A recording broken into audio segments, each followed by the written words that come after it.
MA final Hindi साहित्य के विद्यार्थियों, मलिक मोहम्मद जायसी रचित पद्मावत महाकाव्य के अंतर्गत हम नागमती वियोग खंड का अध्ययन कर रहे हैं।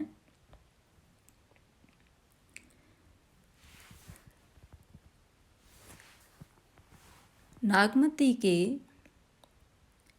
विरह वर्णन की यह विशेषता है कि वो ऐसी संस्कृति का संकेत करती है जो राजसी न होकर या वैभव ऐश्वर्य वर्ग की संस्कृति न होकर सामान्य वर्ग या आम जनता की संस्कृति हो।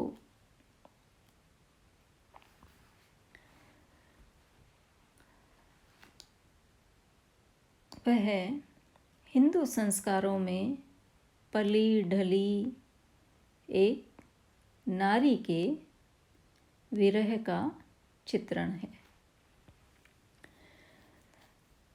अगला पद इस प्रकार है। रोई गंवाए 12 मासा, सहस सहस दुख एक एक सांसा, तिल तिल बरख बरख परी जाई, पहर पहर जुग जुग न सराई, सो नहीं आवे रूप मुरारी, जासो पाव सुहाग सुनारी, सांझ बये झुरी झुरी पथ हेरा, कौन सो घरी करे पियू फेरा, दई कोयला भई कंत सनेहा, तोता मासु रही नहीं देहा, रकत न रहा बिरह तन गारा, रति रति होई नैनन ढरा, पाई लागी जोरे धनि हाथा, जारा नेह जुड़ावहु ना था, बरस दिवस धनि रोई के, हारी परी चित झंकी, मानुष घर घर बूझी के, बूझे निसरी पंखी।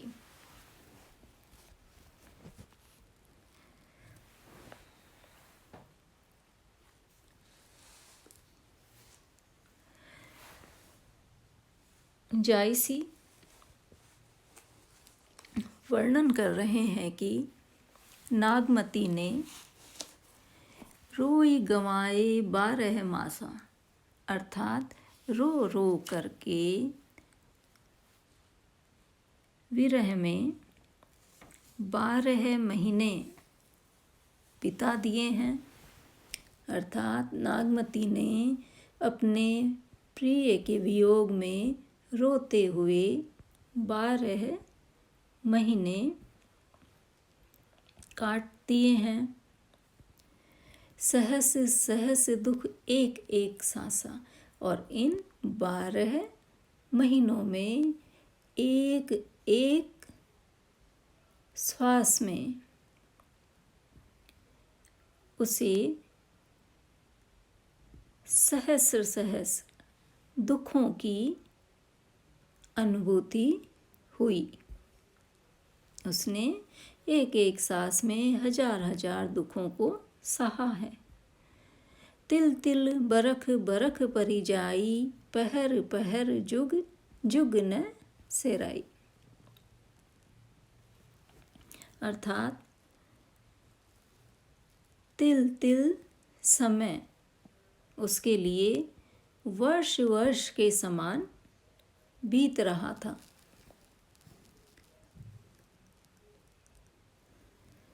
पहर पहर जुग जुग न सराई, और एक एक पहर उसके लिए एक एक युग के समान बीतता था, एक एक युग बन गया था।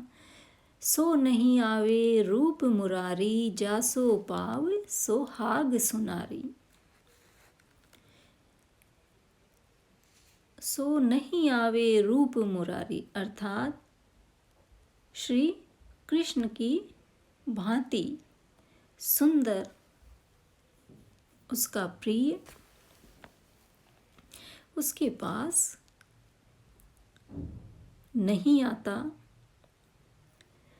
जिससे वह सुनारी श्रेष्ठ नारी अपना सुहाग प्राप्त करे। सांझ भये झुरी झुरी पथ हेरा, कौन सो घरे करे पियू फेरा। संध्या होने पर वह व्याकुल होकर के उत्सुकतापूर्वक अपने प्रिय का पंथ निहारती है, ढूंढती है, खोजती है। कौन सी घड़ी कये पियू फेरा, अर्थात वह कौन सी घड़ी होगी जिस घड़ी में मेरा प्रिय लौटेगा। दही कोयला भई कंत सनेहा, तोता मांसु रही नहीं दिया। वह नारी नागमती अपने प्रिय के विरह में जल करके कोयला हो गई है और उसके शरीर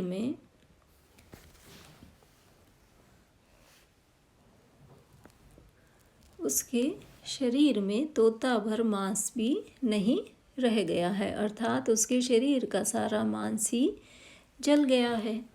रकत न रहा बिरह तन गारा, रति रति होई नैनन ढरा। अब तो उसके शरीर में रक्त भी नहीं रहा है और विरह से उसका तन भी गल चुका है और नेत्रों से रति रति रक्त बह रहा है। नेत्रों से भी अब खून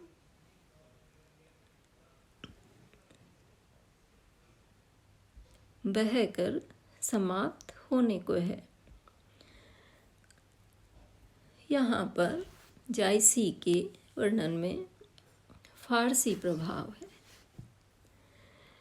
पाई लागी जोरे धन हाथा, जारा नेहु जुड़ाओ ना था। अर्थात हे प्रिय, आपकी स्त्री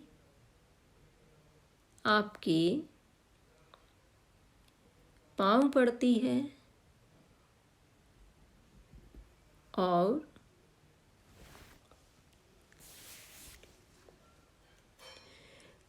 याचना करती है कि मेरे टूटे हुए प्रेम को फिर से आकर पहले के समान ही बना दो, अर्थात पुराना जो नेह है उसे फिर जोड़ दो। बरस दिवस धनी रोई के, हारी परिचित झंकी। रात दिन 1 वर्ष तक रो रो करके यह स्त्री अत्यंत दुखी हो गई है, हार गई है, झुंझला गई है, दुख से संतप्त हो गई है, दुखी हो गई है, निराश हो गई है। मानुष घर घर बूझी के, बूझे निसरी पंखी। और घर घर में वह मनुष्यों से अपने प्रिय के समाचार पूछ पूछ कर निराश हो गई है और अब पक्षियों से पूछने के लिए निकल पड़ी है। अर्थात अपने प्रिय की खैर खबर के लिए, उसके लौटने के समाचार पाने के लिए अब वह अपने घर से निकल करके पक्षियों के पास जाने लगी है, उनसे अपने प्रिय के समाचार पूछना चाहती है।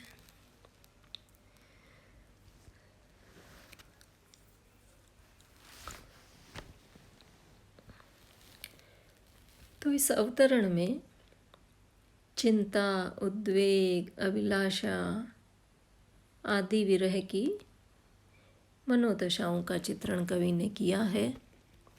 सुनारी में श्लेष अलंकार है। कवि ने नागमती की हीन, दीनहीन और दुर्बल दशा का चित्रण किया है।